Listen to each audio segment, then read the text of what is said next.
това е мисия, която е непроменима. Със сигурност в залата не мирише добре. Беше много такова балканско, бедно. Изпреварвайки колата на пътя, се отваря предния капак на колата. Блъска се в стъклото, чупи го на малки парченца. Искам да си играя с тези хора. Каква е разликата между слона и нощното шкафче? Така че да развенчаем мита, че младите хора всъщност гласуват, а не са апатични, както много често се говори.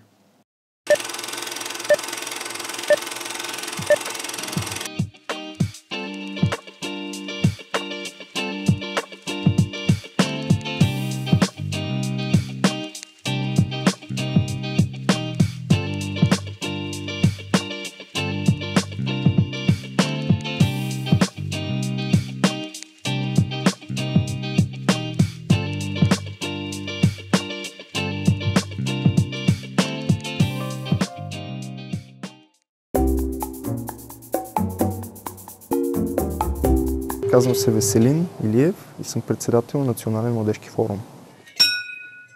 Национален младежки форум сам по себе си е едно пространство, където младите хора могат да се съберат и да обсъждат идеи, могат да обсъждат теми, които са част от тяхното ежедневие и по този начин да формират мнение, което да бъде представено на хората, които взимат решения. Имаше един конкретен момент, в който си казах, че в България трябва да има Национален младежки съвет. Позовах се на Генерална асамблея на Европейски младежки форум през 2004 година. Това, което видях е зала пълна с млади хора, младежки лидери от национални младежки съвети, от международни младежки организации. Дискутираха изключително пламенно различни документи, резолюции, изключително вдъхновяващо да видиш едни надъхани млади хора, които имат инструмент, чрез който могат да правят политики и реално да решават проблеми на младите хора. Здравейте! Намираме се на националната среща на младежкото доброволчество. Насам можем да видим шатрите на всички организации, които участват в изложението. В самото начало нямаше особено. Аз не виждах. Точно бях приключила с едни студентски организации и бях решила, че изобщо няма да участвам повече в такива неща за си губа времето. Докато не се появи един човек и каза, че нещо се случва във Варна и аз много искам да отида там. Човека беше настоятелен, така че аз реших, че ще се доверя на тази настоятелност и там за първи път имах едно усещане, че се намирам в приятна, младежка, смислена среда.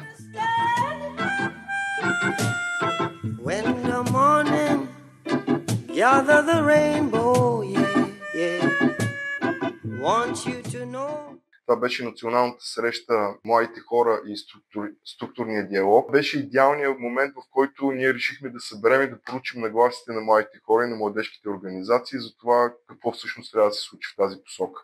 Не сме имали от самото начало, сега тук да влезеш и да си с тези хора ще направят това, ще произведат това, т.е. не беше толкова ясно, поне за мен. Структурирано и формулирано, просто беше, Боже, аз искам да си, ако го кажем на детски език, искам да си играя с тези хора, да продължавам да си играя, да си общувам и да си така взаимодействам, най-общо казано.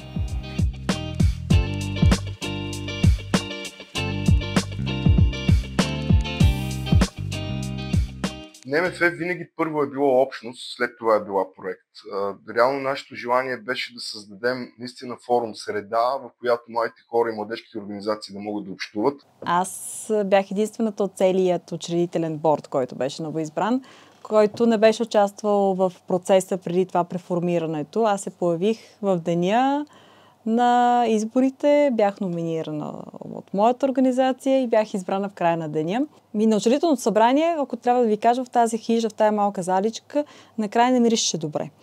Със сигурност в залата не мирише добре. Беше много такова балканско, бедно, ама с много голям заряд и с много голяма енергия.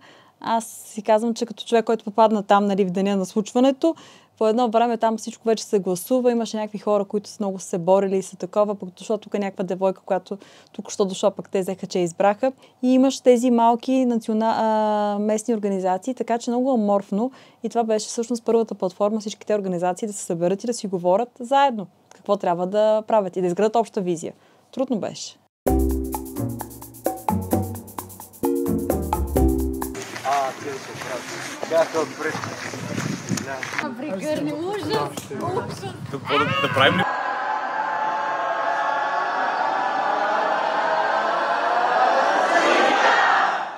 Националната младежка академия на НМФ за мен като участник беше сигурно най-страхотното обучение и събитие, на което съм била като участник. Много трансформиращи бяха преживяванията ми в академията. Така е създадена да прави промяна в младия човек. За първи път видях, че аз съм различна, бъдейки част от контекста там, където си бях в Техническия университет Варна, в младежките среди в града, в който живеех. Но всъщност моето различие е абсолютно идентично с различието на всички хора, които бяха в тази академия. Някакси ние бяхме от едно племе, от едно тесто замесени. Така дадох си сметка, че за много неща съм била доста заблудена. И благодарение на НМФ всъщност си отворих очите за ставащото около мен и каква е моята роля в него.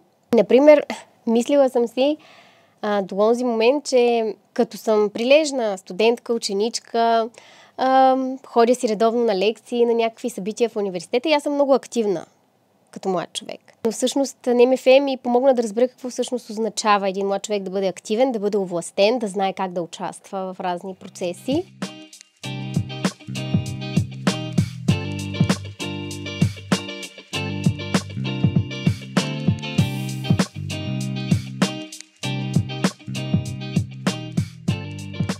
Първата история, която се сещам, е с Теодор Василев, която се случваше, мисля, че на втората година от второто издание на Национална младежка академия. По някакви неведоми пътища пътуваме заедно за базата в Боровец за втория клас и караме в някакъв полудъждовен път и в някакъв съвсем нормален момент той решава да изпревари. Изпреварвайки колата на пътя, се отваря предния капак на колата, блъска се в стъклото, чупи го на малки парченца, без да пада върху нас. Не беше толкова скандално.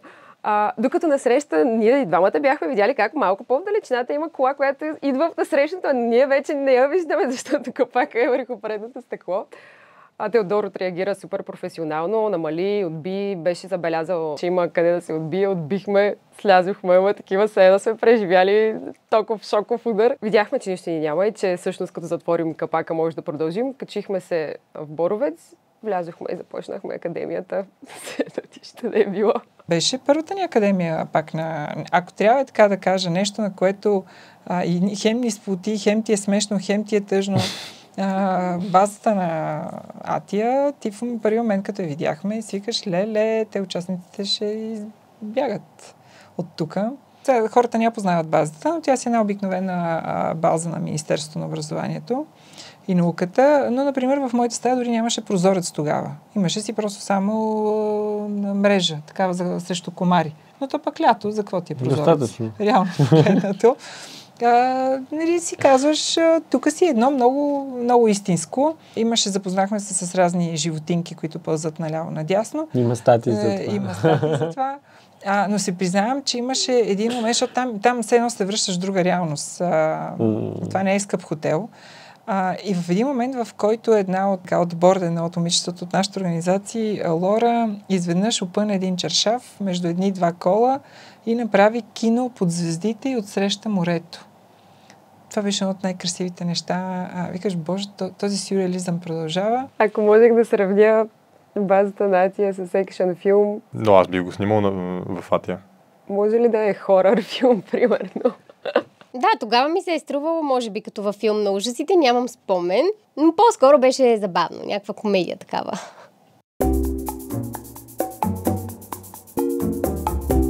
Най-големият успех за мен е утвърждаването на Националния младежки форум и съвет като представителна организация, която е към настоящия момент пълноправен член на Европейския младежки форум. Хората не си дават сметка всъщност какво постижение България да има представител и какво усилие толкова рано, 4 години след учредяването на организацията. За НМФ винаги, още от самото начало, помня колко беше дълга процедурата и включването ни в Европейския младежки форум.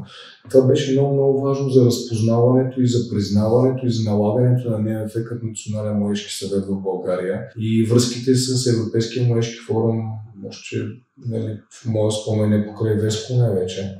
Смея да твърдя, Националния младежки форум на България е първия национален младежки съвет, създаден с изключителната подкрепа на Европейски младежки форум. И хора като по това време Петър Матяшич, Глода Луманайте, Таня Басараб, Мариана Цуркан, Марио Сулузас, това са хора, които помагаха изключително много на процеса на създаване на НМФ, така че то беше нещо абсолютно стандартно и нормално след създаването да започнем да работим за това НМФ да бъде част от форума.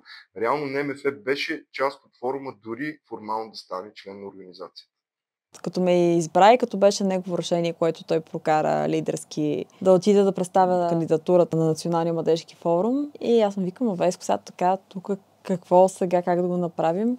То беше някакво много малко време ми бяха дали и аз викам в това време и той ми каза, не знам, Лора, оправяй се, смисъл, нещо този тип, не даде някакви указания. Вика, щом аз съм те избрал, значи ти си човека, оправяй се. То като те пуснат така по пистата, то беше той до една писта в Марибор хотела, така че трябваше да се справя с пускането, с ски, без ски, с щеки, без щеки. Трудностите, аз не мога много да разкажа за трудностите, които сме срещали по пътя към НФ, но се спомням, имаше доста документи, имаше доста процедури, които трябваше да въведем, имаше доста срещи, които трябваше да се проведат. Имаше една така доста сериозна формална процедура, която ни отне включването в Европейския младежки форум и кандидатстването и комисии, които трябваше да одобрят, идваха в България, да не проверяват и така нататък. Така че това си беше една сложна процедура, която се спомням с много радост и така с някаква лекота, но имам някакво усещане, че докато го правихме, че беше доста притеснително. Имаше напрежение в този процес. Но не съм го усетил като някакви много големи трудности. Винаги подкрепата ни, взаимната между хората, които бяхме тогава в НМФ, мисля, че много ни помагаше да се справим с тези предизвикателства и трудности. The National Youth Forum has been a very strong partner for the representation of young people and youth organizations in Bulgaria at the European and international levels, and you have stood up constantly for participation, for democracy, for equality, for proper representation of the voices and the interests of Bulgarian young people at all levels. So my message to you and to the young people of Bulgaria in general is that your energy, your ideas, and your passion are actually what shapes Europe and a European project. Варна да стане европейска младежка столица. Тя имаше 3 опита, като разбира се третият беше успешния. НМФ имаше ключова роля в този процес. Разбира се, той тръгва от община Варна и най-вече от младежките организации във Варна, които дълги години се бориха. Беше много любопитно водене на разговори и преговори, кое как ще се случва с младежката столица, как ще се изпълнява битбука и това, което е било заложено в него, които в крайна сметка доведоха до застъпничеството, разбира се и качественото разработване на финалната трета кандидатура, която ни помогна да спечелим титлата. Безспорно титлата Варна европейска младежка столица беше знак за постиженията на целия младежки сектор. Все пак Национален младежки форум от много години, от далечната 2009-2010 започна да работи активно за създаване на истинска младежка политика в България. 2019 истината е, че този момент беше много парадоксален, защото беше такъв вътрешно екипен спор. То не е много като за рожден ден, нали? Ама аз тогава даже си бях написал оставката като главен секретар. И до ден днешен си я пазя, между другото. Написана, подписана след едно общо събрание. Когато има хора, които не разбират отговорността на организацията и изчезват. Идват в една организация, за да могат да се отбележат, че са били в нея. Без да се опитват да развият, без да се опитат да оставят нещо. И най-лошото е, че фрустрацията, която те причиняват, обикновено избива в тези, които са там с идеята за отговорност към организацията. И причината да не се откаже, защото в един прекрасен момент си дадох сметка, че НМФ е повече от това как се чувствам аз. И направих равносметката колко много към тогавашния момент НМФ ми е дало на мен. И всъщност много добре си преоцених оставил ли съм аз поне 1/10 от това, което към ония момент НМФ ми е дал.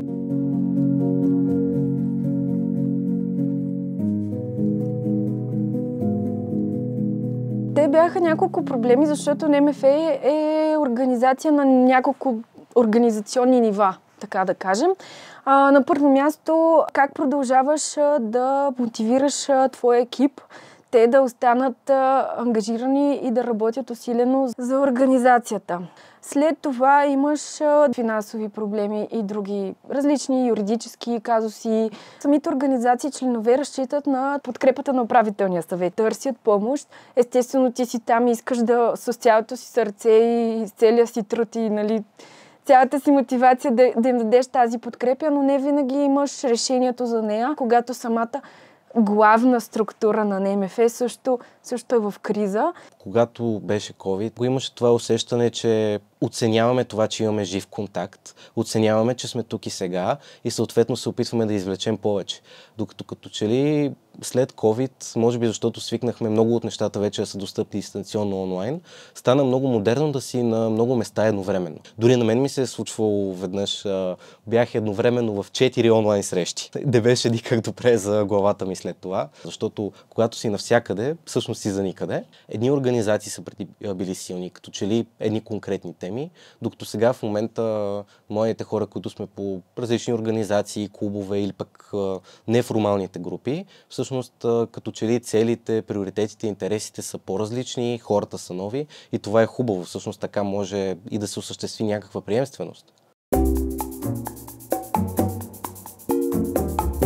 Лигата на младите господаватели се появява като един стар проект, в който НМФ участва в посока на даването на избирателни права на 16 годишните в Европейския съюз, но през 2021 година фактически имаше желанието в тогавашния управителен съвет да рестартираме съответно този бранд, Лигата на младите господаватели и съответно предвид поредицата от избори това си стана нещо, което и самите политически партии очакват да се случва в рамките на предизборните им кампании, но пък и успяхме в крайна сметка и по време на европейските избори да популяризираме всъщност данните за това, че близо 50% от младите хора, имащи право на глас, са упражнили правото си на глас, така че да развенчаем мита, че младите хора всъщност гласуват, а не са апатични, както много често се говори.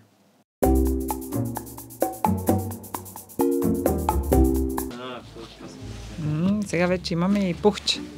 Сега ще ми отива на... Това ще ми лепне. Добре. И казвам се Лора Любенова, отскоро доктор Любенова. Не лекувам никакви болести. Да не забравяйте да напишете доктор там под името. Особено другата там госпожа, тя държи много да е доктор. Аз по-малко, но все пак. Дошъл съм тук, за да се запозная с много нови приятели и да науча нови неща. 1, 2, 3. Почти. Все едно комаро било. Да, това беше супер. Айде, записаме вече. Това, каква му е целта, не мога да разбера? На кое? Аз ти да си говорим, за да се види кой е по-умният. Дай 5. Защото ти си учила и хората могат да се объркат. Минаско ще започне. Аз мисля, че е по-редно по-умните да започнат. Любимият ми момент е с това, че с Наско може да се спори, говори, чува, не чува, или поне се преструва, че чува. Нещо забавно трябва да кажеш. Да, то е точно за развитието. За ценностите, За ценностите. Най-забавната ситуация бяхме в Брюксел. В това местенце, където има хубави ребра, не знам как се казва, и биричка. Започват шегичките за Big Boss Youth Delegate, съответно кой ще плаща сметката и съответно как ще плащаме сметката. Редовният вътрешно заводски хумор, всичко минава по диалога. То кой да плати, като в НМФ няма пари? Да.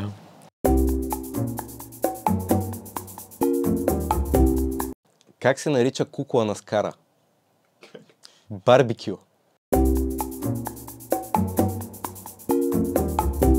Поземем Лилия Ленкова, тя гледаше с много голямо подозрение, коя е тази тук да дойде. Тя беше много влагала преди това в процеса. Сега Лилия е човек, който ме е запознал с моя партньор в живота. Лора Любенова има култови изцепки. Но Лорчето, там нещата, изключително умение притежава Лора Любенова, да свърши някаква глупост, ама така ти я представи, че ти стане мило. То беше абсурдно, защото цял ден се изказват хората, имаха трибуна. И аз се готва да застана на трибуната и да направя представянето на НМФ. Там видео каквото трябва. И в един момент идва представянето. Не бяхме само ние, не си спомням кой друг се е представил за кандидат. Идва нашето време и разместват и трибуната я няма. И ти дават един микрофон. И аз викам, аз тук да не съм някаква певачка, смисъл да ви пея на микрофон. Абсурд, и се качи горе, разместих борда и накарах председателя да стане. Викам, не се знае, викам, може да сме се запътили не само за членство, ами да превземаме Европейския младежки форум.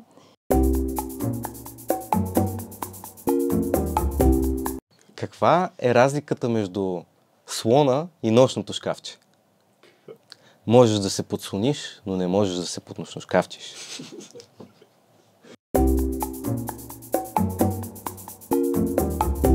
Като една младежка организация, каква е характеристика? Ти нямаме пари за нищо, а пък същевременно искаме да вършим много неща и не искам да броя пътите, в които ми се е налагало да пренасям принтер на ръце през половината град. Идвам на Централна автогара, забързала съм се, мисля, че закъснявам, ще изпуснем автобуса и гледам обучителите с секретариат, с някакви кашони и Йоан с един принтер, който принтер е без кашона и просто обикаля с принтера и хората около него го гледат и си мисля, че е влезъл в Централна автогара при жените, които продават билетчета, откраднал им принтера и избягал навънка. Веднъж трябваше да правим консултация в Свищов. И един хотел, мисля, че се казва в Свищов. Отиваме и то се оказва, че той всъщност е хотел и пансион в едно. И на рецепция малко не са сигурни къде трябва да ни настанят и всичко е в оранжево, има огромно позлатено огледало, картина на тигър и влизаме в една стая, в която има водно легло. И съответно ние се разполагаме на водното легло и се кефим, че най-после можем да отпочинем. Това беше още един скандален елемент, защото бяхме 3 момчета и 1 момиче. Йоана, която отговаря за комуникацията по това време, която беше с нас, беше казала: какво ли си мислят за мен, че отивам в една стая с 3 момчета? Впоследствие разбрахме, че това е популярна дестинация за един вид платени услуги и особено това водно легло.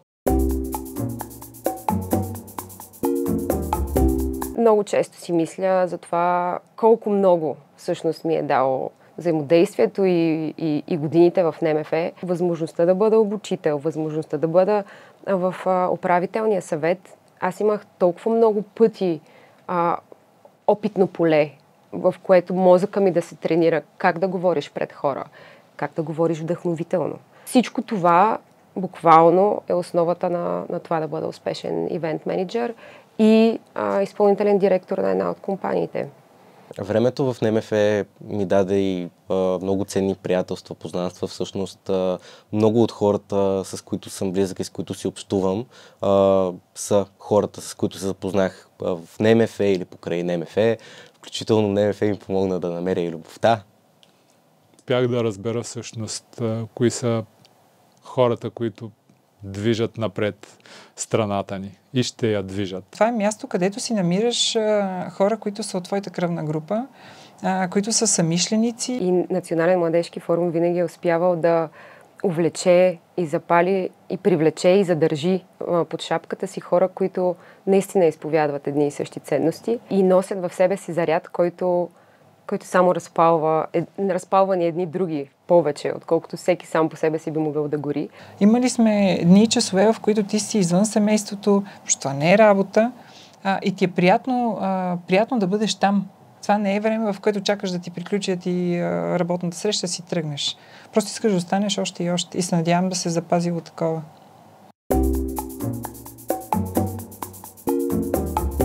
Един от старите председатели беше казал, че вижда в НМФ тая надежда за промяна и за нормалност в България, която не се вижда в много други неща, които ни заобикалят. И аз не съм могъл да го артикулирам до този момент, да го кажа, че е това, но всъщност като го чух, истината е, че то е това. Ако питаме мен каква е ролята на организацията днес, много отговорна. За това ние да удържаме разбирането за младежката политика и за това колко е важно ние да инвестираме в младите си хора, не просто като фрази, защото дежурно, навсякъде го чуваме това, колко се инвестира в младите хора. Но въпросът е как ние развиваме техния потенциал и това реално да подготвяме нашето бъдеще. Една история от Младежкия център във Враца, когато правихме консултациите по диалога. Две момичета от Мездра бяха дошли за първи път в Младежкия център във Враца. За първи път чуваха за тези възможности, че могат да пътуват в Европейския съюз по различни програми, за различни обучения, да доброволстват и така нататък. Държа да отбележа, че тези две момичета бяха от ромски происход и всъщност на мен това ми дава мотивация, когато наистина виждам, че с нашите действия ние развиваме потенциала на младите хора и всъщност ние им казваме за тези възможности, които има. На пръв поглед супер простичко, но за някои млади хора това е голямо нещо, затова някой да ти каже, че можеш да правиш такива неща и на толкова високо ниво. В момента на МФ е представляването ни млади хора, които с лекота могат да съберат политически представителните в парламента младежки структури на партиите и да дискутират актуални въпроси. С лекота могат да влязат в комисия в Народното събрание, да се изкажат и изказването им да предизвиква суматоха, което предизвикаш ли суматоха означава, че вече си имаш думата и си на масата, на която да говориш. Според мен първо думата трябва постоянно да се взима. Младите хора в България имат какво да кажат със сигурност. Младите хора около НМФ също. Ние като млади хора сме в този етап на живота си, в който ние търсим себе си, търсим това какво обичаме, търсим страстта, любовта, търсим смисъла на живота си и това е времето, в което ние искаме да вземем думата, за да си кажем именно точно тези най-важни неща. Специално за НМФ е момента, в който трябва да почнем да мислим как го казваме, кога го казваме. Трябва да си много внимателен към това как говориш, когато ти дадат възможността да говориш от нечие друго име. Но да трябва да си знаете, няма нищо по-дразнещо от арогантно, некомпетентно поведение. Слава Богу, в НМФ това не се наблюдава. Компетентни са ни младежите.